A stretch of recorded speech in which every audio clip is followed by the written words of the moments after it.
Some conversations just stick with you. And no, I'm not referring to the late night ruminating torture of replaying every cringy thing you've said since third grade. I'm talking about the ones that make an impact for good, that change your life even. I met my next guest the way so many of us met friends in 2020, virtually. I was researching for my interview with Kinga Phillips when I came across a podcast interview that she did. The podcast was unlike any I had ever heard before, complete with Foley effects and adventure stories that really let you mind travel. I found the podcast's Instagram and sent a message just saying how cool it was. He messaged back, and soon we learned that we had similar podcast goals and appetites to experience the world. He is a writer, editor, photographer, former radio journalist, and member of the Explorers Club. His interview format podcast features explorers and TV personalities in travel and adventure. Today, we're going to reflect on the podcast interviews that changed our lives. Host of the Get Lost podcast, proud Memphian, my pandemic pal, Joe Sills. Thanks for coming on the show. Hi, Meredith. Thanks for having me. Big fan of the show for a long time, obviously. Since we cut our episode of the Get Lost podcast, it was the start of the pandemic, wasn't it? Yeah, it really was. We were doing the Zoom coffee chat thing. So. Yeah. Oh, man. I kind of miss that, but I feel like people are over it now. So, but thanks for the amazing intro. We focus on travel and adventure. And if you guys want to hear about Meredith's surf trip to, is Costa Rica? It was Nicaragua. Yeah, Nicaragua. To Nicaragua. It's an awesome episode. It's really fun. And she gets into a little bit of mischief, too. Not too much, but yeah, a little bit. Well, I wanted to start by having you address a possible myth. So true or false, men start podcasts so that they have an excuse to have deep conversations with other men. Oh, wow. Is that a thing? I think it is. And that's why I'm asking. What do you think? That's not why I started a show, but I could see that happening for a lot of people. And it definitely has been a byproduct of that. I naturally have throughout my whole life, maybe because I was a nerdy kid, I got made fun of by other dudes. So I always had more female friends than male friends. And since the podcast came around, I've actually had to have these pretty in-depth hour-long conversations with other male figures in my life, and maybe inadvertently that has worked for me. I think having a podcast is definitely an interesting. It's like a networking machine, right? Oh, yeah. There's so many benefits to it, but the two podcasts that you picked as the ones that made the most impact on your life, they happen to be both men. And so can we start by you sharing about the episode that you recorded with Arctic explorer Mark Wood? Yeah. So Mark's story is really interesting. Years and years and years ago, I used to watch this TV show called Top Gear. If you've seen Top Gear, it's the British guys that go around the world and have misadventures and stuff. Yeah, they're pretty funny. Funny guys. Well, I started watching that in my 20s, thinking I'll never go to these places they've been to. I'll never go to Vietnam. I'll never go to the Arctic Circle. Blah, blah, blah. Years go by, and long story short, I end up somehow finagling my way into the Explorers Club, of which Mark, who is a real polar explorer, not just a guy that follows people around with a camera, which is basically what I am. He's a real polar explorer. He's been to the North Pole alone. He's been to the South Pole alone. Yeah. He's had harrowing encounters with polar bears. He tells the story of shooting a flare at a polar bear to run it off, but it actually started running towards him. Just the opposite thing. So these are kind of people we're dealing with. And I wanted to have Mark on the Get Lost podcast because that is badass, right? This guy's legit. And it turns out that Mark's claim to fame was that he had helped guide the Top Gear TV team to the North Pole at one point in time. Which is So funny that's because like, happened to watch that episode. And oh, so, really? yeah, yeah. And so when I was listening to your episode, I was like, wait a minute, this is that guy? Was he the Yeah. guy that his face was pixelated out in the show? Maybe I have a picture of them all there, but apparently it was like him. There was another guide. There was of course, a whole crew, and he doesn't really talk about it a lot because he's very like environmentally conscious person, and the idea of driving a Toyota pickup truck to the North Pole is, it's kind of cringe. Yeah, Which, by the way, you could never do that today because so much sea ice is melted. right. Even in the last 10 years, like it's too thin. You could never drive a truck on it now in most places. True. Yeah. He said you can't even do, what did he say? Like the kind of exploration that he wanted to do, you Yeah. can't do it anymore because you have to get approval from like rescue teams and they won't approve it Yeah. because the ice is so thin. Which is just one dude with a couple of sleds, like with food and stuff. It's crazy. So doesn't weigh much, and he's not a big guy. So, yeah, it's changed a lot. But Mark comes on the show, and at that point, I had been recording for about 2 years. So it was after the show that you and I cut, and this guy comes on. He's a British explorer. He's like, in my mind, he's like, really big deal. Like, I don't get nervous for interviews, but I was a little nervous that day. As he comes on, and the whole episode's about walking alone to the North Pole. And as we're talking, we just begin to have this very in-depth conversation to the point where we do breach the Top Gear subject. And it's sort of like therapy. He's letting out a lot of these feelings that he's had about it and hasn't really talked to people about. He even said at one point, wow, I feel like I should be on a couch and paying you, Joe. This feels like therapy. Yeah, and like no one's ever told me that. I'm a great guy to meet at a bar for like adventure stories, but I'm not a therapist. So for me, that like really flipped a switch. That one line, it flipped a switch in my brain about where these interviews can go and what you can really accomplish. Because not just men, but people like don't seem to often take the time to just get base level real with each other. Oh. It's scary, isn't it? Yeah. So To admit that something you put all your effort into, like now you feel a little weird about it, it's a big step. it is. So I did not expect you to say that at all. So you're saying the way that interview impacted your life was really because of his disclosure? Yeah, because this like in my mind, great British explorer who's like a manly man, Yeah. and he's don't remember how old Mark is, but he's old enough to be like an older brother to me. So like too young to be a dad, but definitely like older brother age. Yeah. And so as an example to me of like, here is this person I perceive to be just mentally tough. Like a person that went to the South Pole and on the way like dropped their iPod in the snow.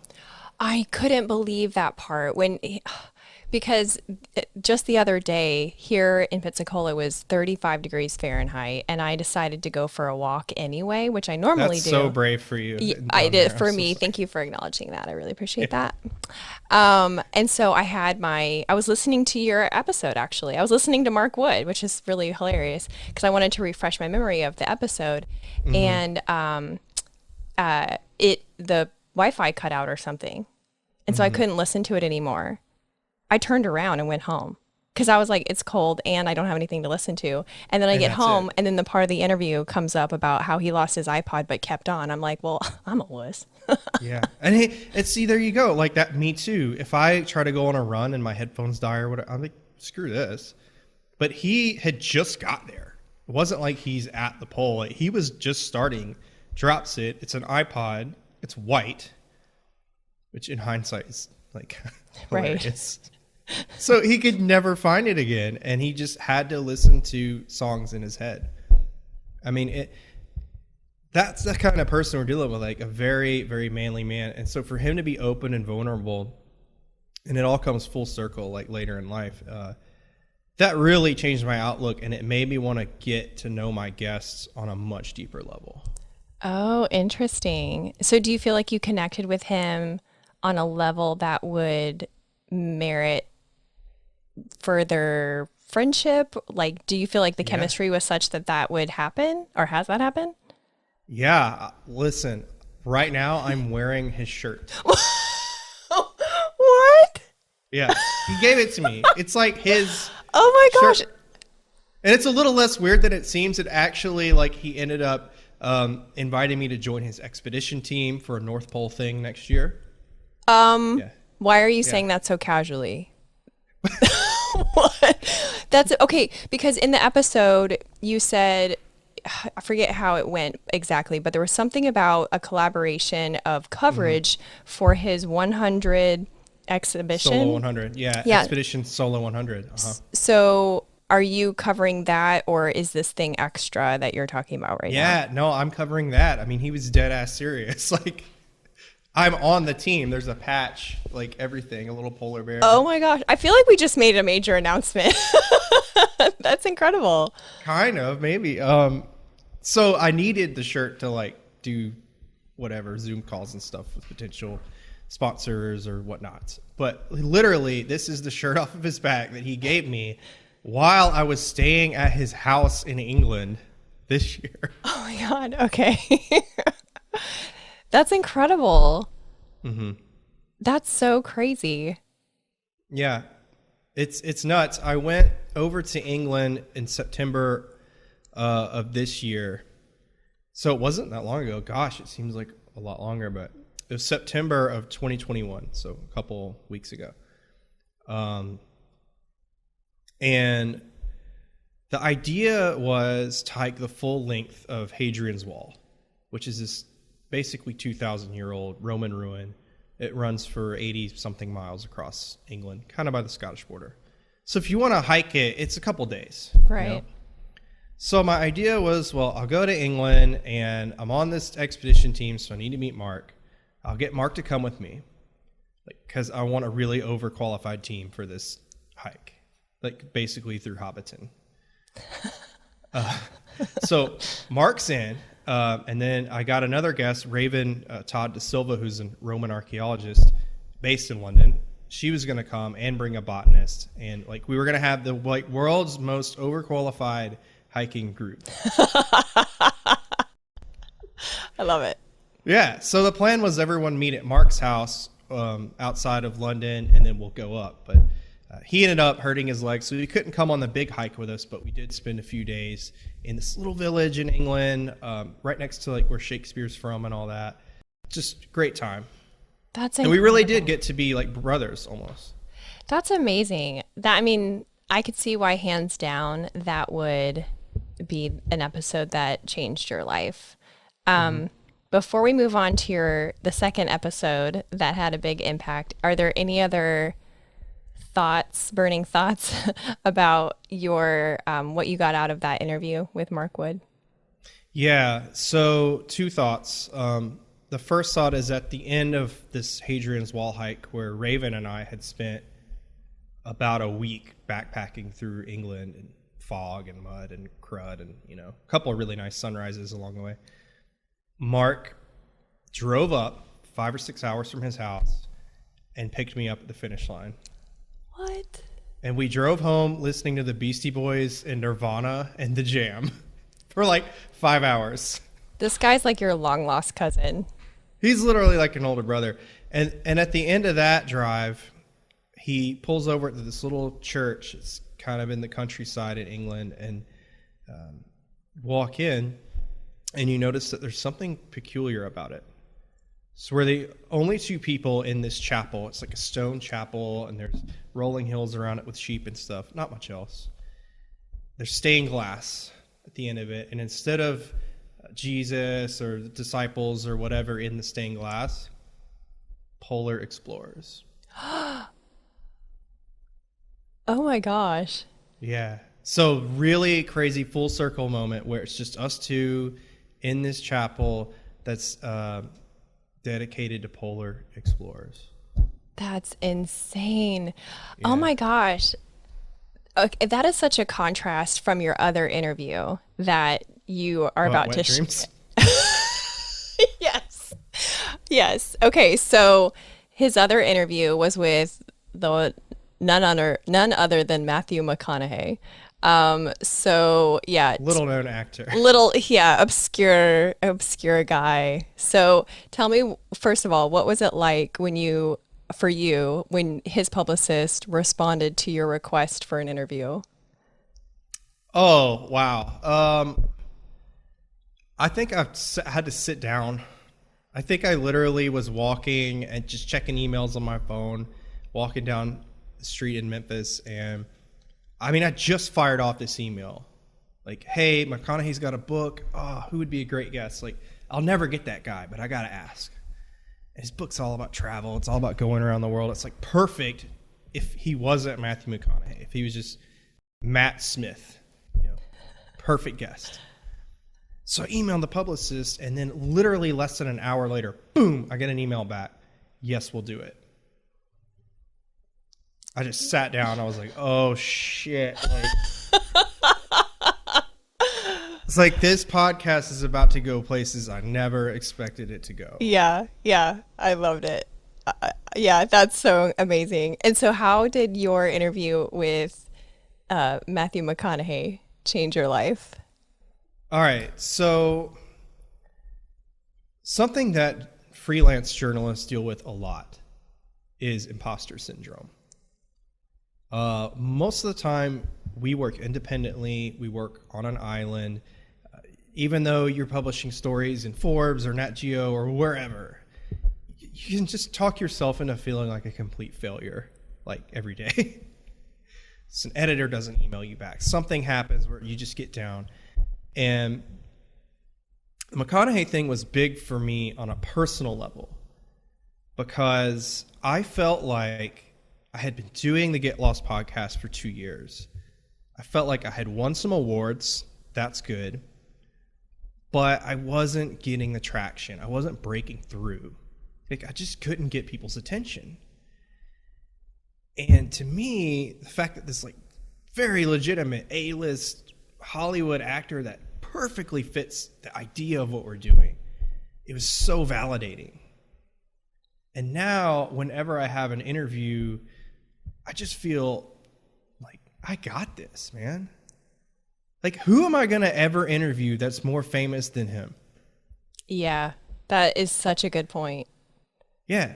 I mean, every now and then I get rejected, but Barack Obama, he said no. Dave Grohl said no. Will Smith, who has a new Nat Geo show, he said no. But all of those people are roughly as famous as McConaughey. They're never more famous. Right. Yeah, I would agree. Yeah. Wow. So I was sitting in this chair in this room, and it's totally weird moment. Just weird. You ever have those moments where you're like, how the fuck did I get here? Yes. Okay. A lot. Yeah. So the day for the interview comes, and it's like a Zoom link, like we just set up. Boom, you click on it, and hey, he's there. He's on my screen. Same place you are, but he's kind of in my living room too. He can see my world, and I can see his little office in his world. And he's wearing these literal rose-colored glasses. I know. And just I guess my professional hat was on, so even then I wasn't super nervous in the moment. Although minutes before I was just pissing myself, Yeah, I know, because you texted me. You're like, I'm deep breathing and taking a walk. Oh yeah, I don't think I slept from the email to the actual interview because it was a few days. But he pops on my screen. He's like, hey, and it's Matthew McConaughey. Yeah. And he's immediately diffusing any tension because he's kind of goofy, setting up his new webcam. He wants my advice on how to do that, how to am I in focus? Am I not? He's moving back and forth. And I'm like, what the fuck? But then I learned something really crucial.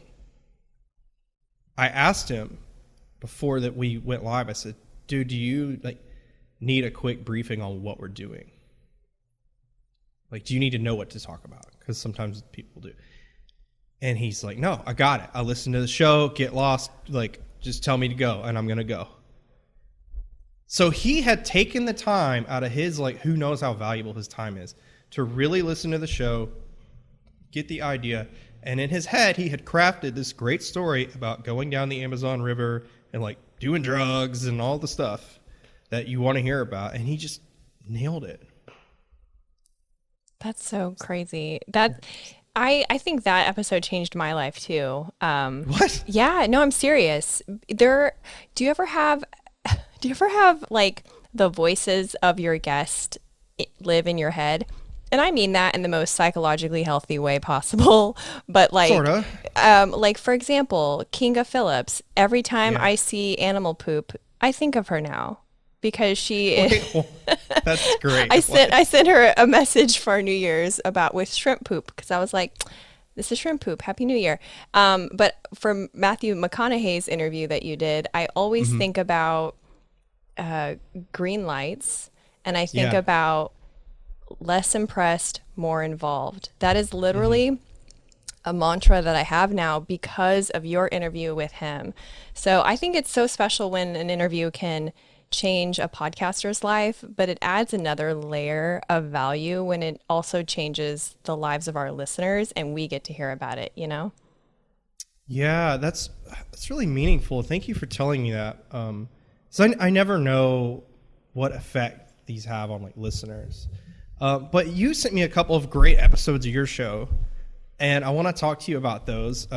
Tell me about Emily Chang. This woman's a badass, tech CEO, and she's got this incredible tale of bringing was more than 15 people into her home. Yes, I loved her. Her publicist reached out to me, and as a podcaster, we get a lot of those, right? And they're usually not a fit.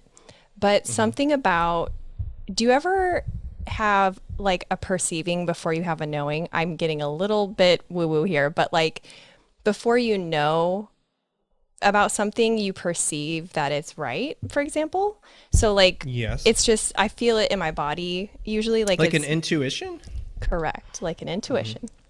So I felt that was the right interview, before I even looked Emily up. It was something I can't explain.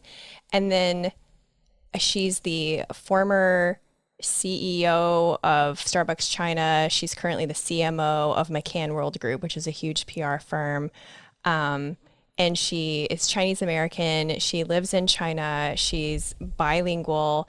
She's very enterprising. She is the breadwinner of her family, which is not a big deal in the United States, but in China, that's not typical. They have just a different family structure. And what that interview did for me is, one, it gave me a relationship with her. At the end of our pre-production video chat before we record, I said, okay, great. I think we're good. Do you have any more questions for me? And she goes, yeah, can we be friends? And I was like, oh my God. Yeah. What? We can be friends. We can be friends. Are you wearing her shirt right now? No, I'm wearing your shirt right now. Not his actual shirt, y'all. It's his merch. I should clarify. This is not the shirt off of Joe Sills' back. I can't fit in that one. No. Yeah. It's a little different size. No, but what it taught me was that you can be enterprising, adventurous, and philanthropic, excuse me, without having to reconcile those parts of you.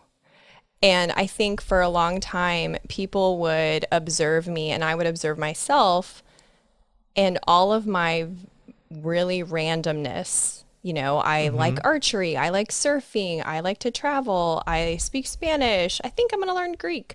Tell me about that seashell. I'm kind of sciencey, but I'm also people-y, which is not, those things don't typically go hand in hand.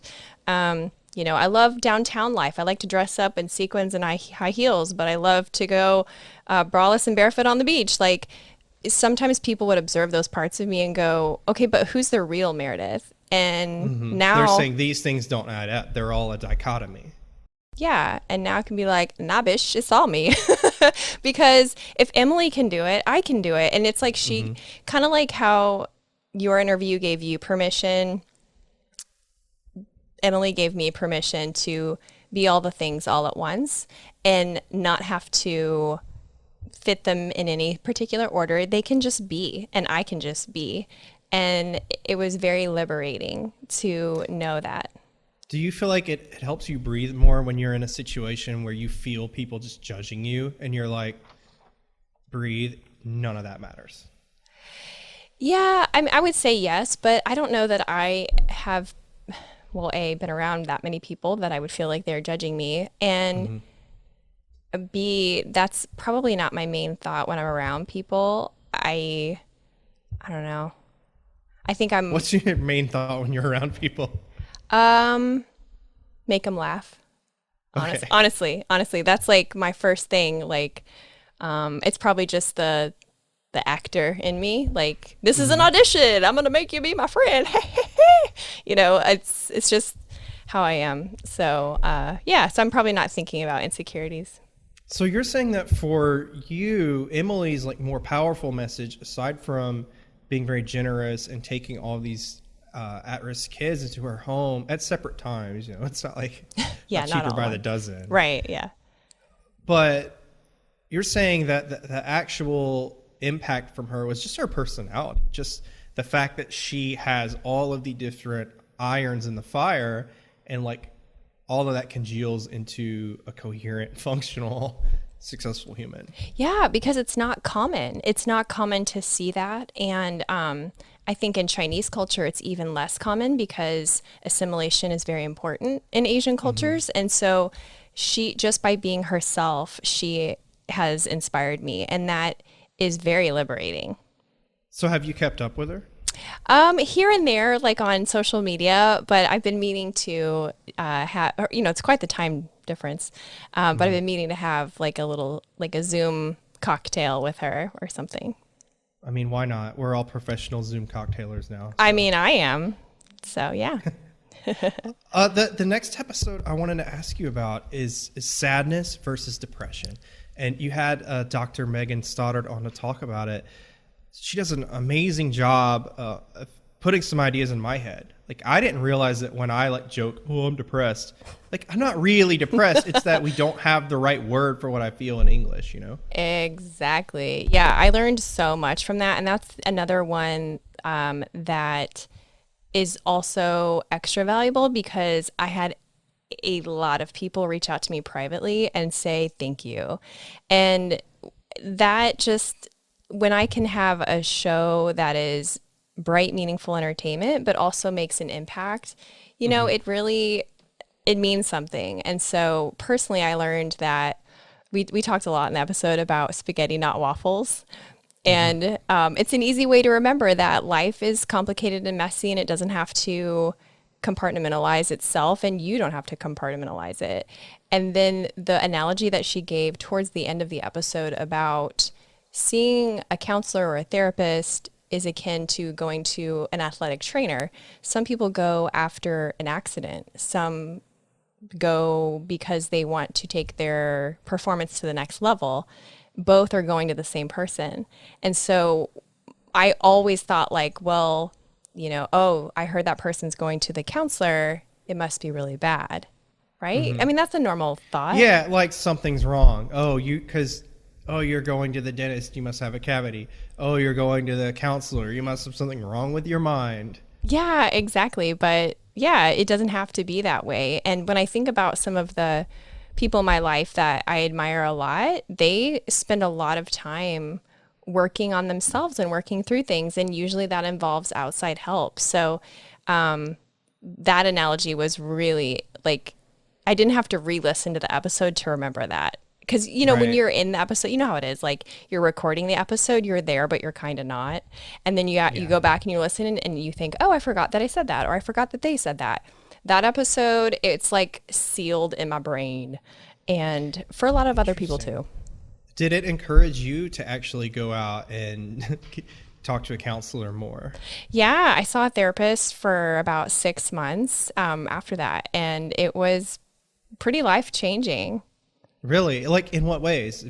What do you not mind sharing? No, let's see. What ways was it life changing? I realized that I felt bad about things I did not need to feel bad about. Like I'd had a big career change, and there was a pandemic, and I was like really getting down on myself about feeling down about on myself. And I realized that I didn't need to do that. That obviously my feelings were a normal response to the situation, and that was really encouraging. That we can exaggerate in our brains. You know, our minds are a dangerous neighborhood. We should not go in there alone. And I was going in alone, and things were, it was like the shadows were bigger than the actual thing making the shadow. And so to be able to just have an outside person go, hey, you're super normal. It's okay. It also helped me with my career trajectory, combined with the episode with Emily Chang. Truly, I mean, I realized that there is something out there for me that I can do and make a livable wage. I haven't found it yet. It's not going to be on, wherever people go online to find jobs. I've been self-employed that long. I can't remember. Like monsterhunter.com or what? Yeah. It's not going to be on that. I don't know how to get a real job anymore. Yeah, obviously I don't either, so I can't remember. But yeah, it was really good. So this has been such a fun chat. Thank you for doing this. Yeah, absolutely. Before I let you go, you mentioned that some of your listeners also wrote in with a thank you about the sadness versus depression. Yeah. Do you get some feedback on that? I mean, was there a particular one that stood out to you? Like maybe you're having a bad day and you're at the coffee shop and they screwed up your order, and you look on your phone, email, and change your mood a little bit. Oh yeah, that the messages that come in are usually, I mean, at this point in the game, like they're usually private messages of people that are in my life to some capacity in real life. They're not like, they're not usually total strangers. I have more of those lately, but at that time I hadn't. And I think the texts that I get, I won't name who they are, but that they were like, girl, oh my gosh, this episode is fire. I just realized that I need to go to therapy, or I just realized that, XYZ, like I never knew about child marriage or forced child marriage in the US, or just anything that I can bring light to. Right. And they're like, I had no idea. That is so meaningful to me. And it just, because people don't know that we as podcasters don't get feedback very often, like pretty much never. It's not like a social media post with likes and vanity metrics. There are metrics, but they are way behind the scenes, and they're just numbers. There's no like comments, No, so vague. Like maybe you get a review now and then, and those are nice. But yeah, that is a lot like freelance writing, because an editor will usually publish your story and be like, "We're live, thanks," and then it's gone. Yeah. And you post it, and the algorithms bury your shit. Like they know that you're promoting something and you're not paying for it, and they don't want anybody to see it. Yeah. So it's nice to connect with, other creators like you. And I won't lie, this episode is a little self-serving because it's just fun to talk about stuff like this. No, I think we should do a group episode with Kinga. That'd be fun. She's the unifying. Yeah. And we'll go get like random animal poop, and she can identify it. I love it. I'm in. And I know she's in. I don't even have to ask her. She'll do it. Hey, before we wrap, tell people where they can listen to your podcast and follow you on Instagram. Yeah, so the Get Lost podcast is available on Good Pods, Spotify, Amazon, Apple Podcasts, pretty much anywhere you want to get that stuff. I will say that I didn't really know the show was going to be so successful.